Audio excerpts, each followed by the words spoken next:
There were comments that Roman Reigns made about CM Punk this week. He was asked a question. I just want to bring this up briefly here because it did become a story and it made headlines. Roman Reigns was doing an interview with Ariel Helwani for BT Sports, and he was asked for his opinion on part-time WWE performers like John Cena coming back to the company and taking a spot in the main event and headlining. And in asking the question, Ariel referenced CM Punk, who I think they may have just talked about in another part of the interview. But he again referenced CM Punk and comments that Punk made many years ago in his pipe bomb about part-timers coming back and taking up main event positions. If you remember, that was the issue that Punk had with Dwayne. That was the issue he had with The Rock. And it was a worked shoot promo, but there was a lot of honesty and a lot of genuine feelings that Punk really had in that promo, and that was one of them. Roman, in response, and I don't believe this was in character. Other things he said sounded in character. I think this was just his honest thoughts on the situation here. Maybe he was playing it up a little bit, but he said those statements are coming from bitter people who possibly thought they were better than they really were. When it comes down to it, CM Punk was not as good or as over as John Cena. He was not as good or as over or moved the needle like The Rock.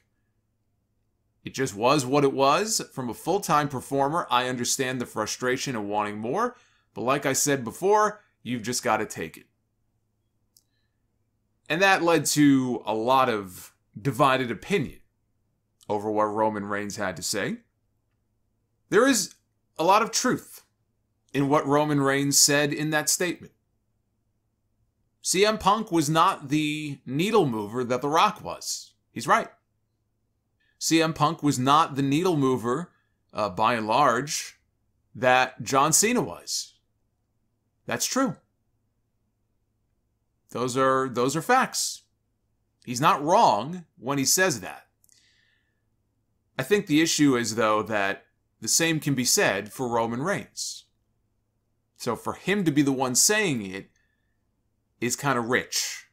It took this company over 6 years to get it right with Roman Reigns. And even today, as much as I love the work that he's doing, I think it's the best work of his career.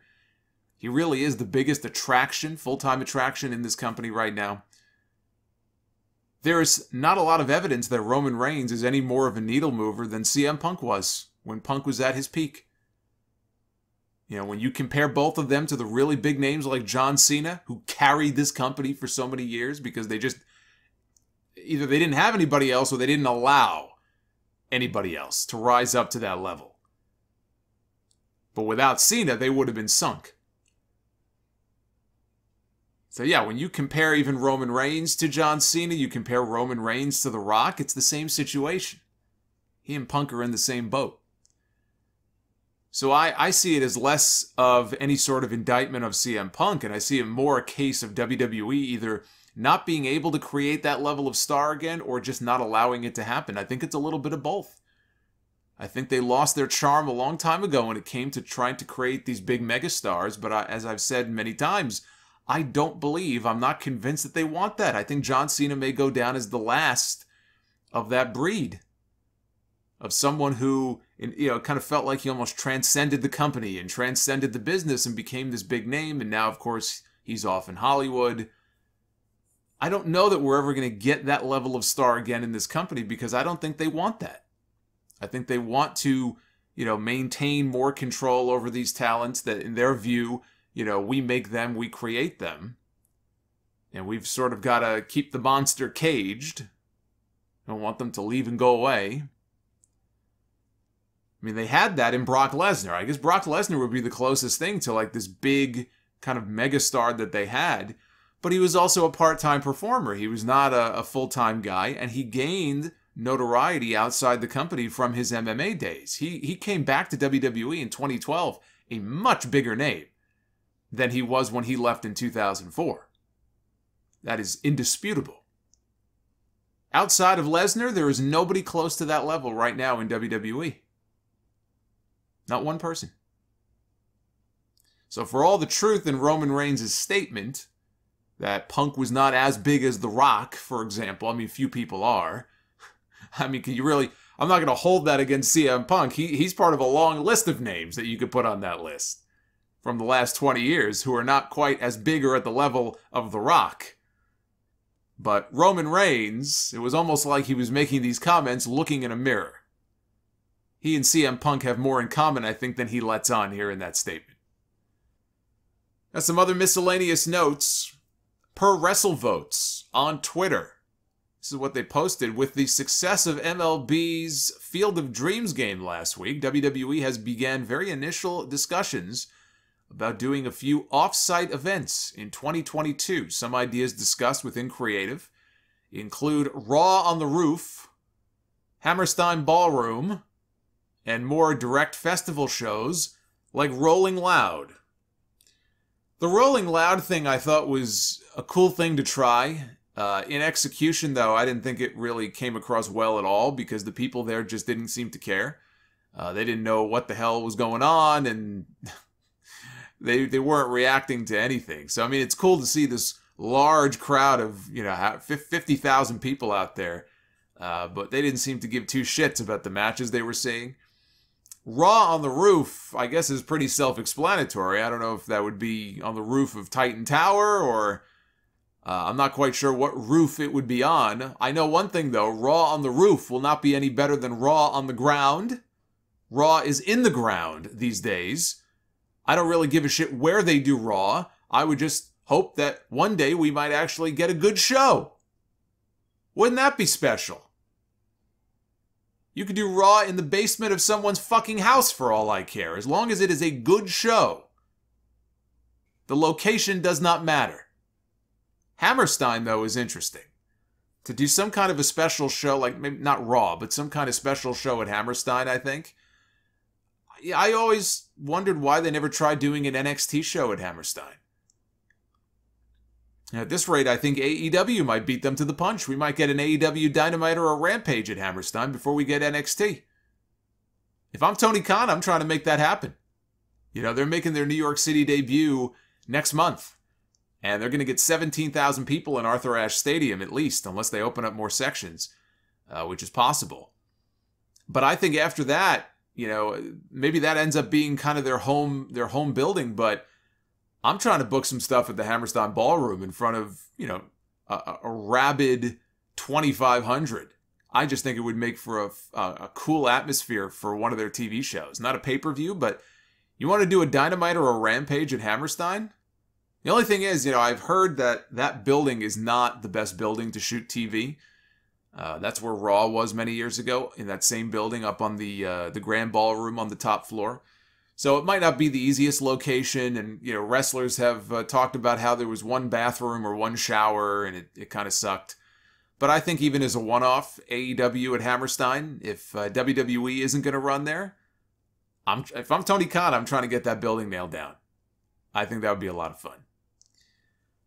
Dark Side of the Ring Season 3 returns on September 16th on Vice TV with the second half of the third season. 7 new episodes are coming up, covering the plane ride from hell, Chris Kanyon, Johnny K9, Luna Vachon, FMW, which is going to have interviews with Terry Funk and Atsushi Onita, XPW, and the steroid trials of Vince McMahon and George Zahorian, that's the episode that they interviewed Jerry McDevitt, WWE lawyer Jerry McDevitt, before he sat down to be interviewed. I will, of course, be reviewing each episode on YouTube again, as I did for the first half of the season.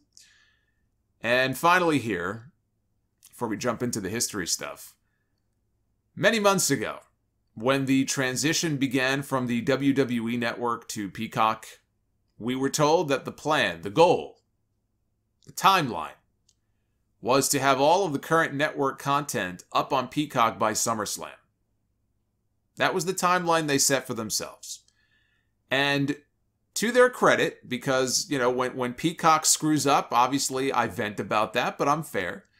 And when they do something right, or there's a reason to praise them or give them credit, I will do so.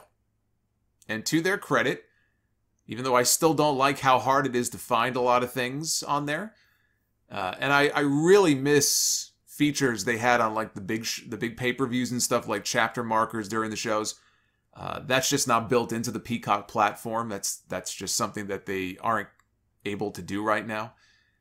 I will give the devil its due. Here we are in the middle of SummerSlam weekend, and it looks like they've gotten pretty much everything up that was on the network before. I think save for a few things that, you know, most people probably wouldn't even be looking for.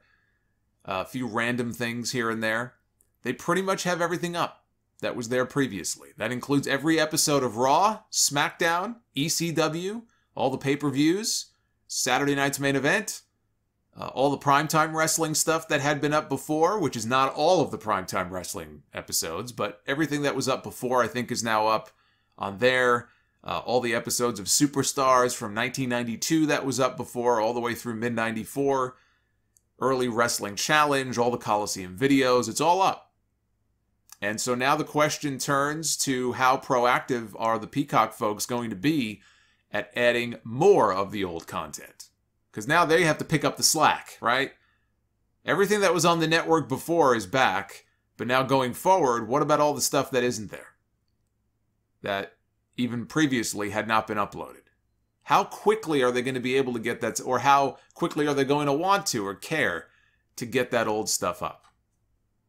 Because previously, whenever the network would have a classic drop of content, let's use Superstars as an example. Usually they would upload 20 episodes at once. Now with Peacock, they usually add about 8. So they're moving a lot slower than the WWE network did before. The classic stuff for me, everyone is different. For me, that really is the main reason that I subscribe outside of the pay-per-views, which I have to watch because I have to cover this stuff for the podcast. Outside of that, the only reason I really subscribe to the network is for the classic stuff. And I like stuff like the Broken Skull sessions, and they have some good documentaries, but the classic stuff is really what appeals to me the most. And I know I'm probably not the only one, but I also know that I might be in the minority here. And the majority of the people who pay for Peacock for the network are probably doing it for the pay-per-views and for the current stuff. Because maybe they're a newer fan, they're a younger fan, they don't really care about the old stuff. But good on Peacock for hitting their goal.